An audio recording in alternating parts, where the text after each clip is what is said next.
السلام عليكم ورحمة الله وبركاته. كيف حالكم يا شباب؟ رجعنا لكم مرة تانية.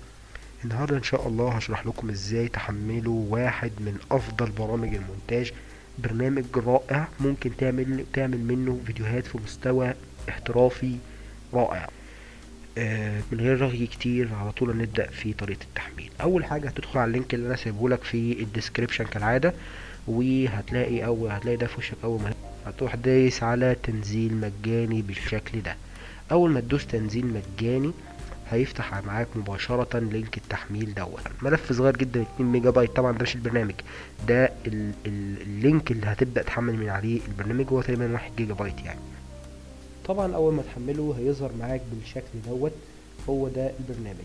ده مش البرنامج، ده بس أداة التحميل اللي هتبدأ تحمل من عليها البرنامج.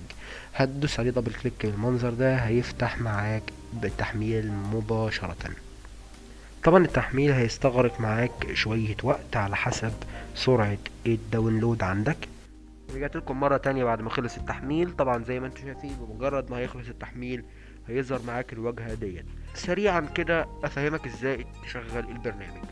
عشان تبدأ تعمل فيديو جديد بتدوس على كرييت بروجكت بالشكل ده، وبعدين بيفتح معاك مباشرة زي ما انت شايف كده.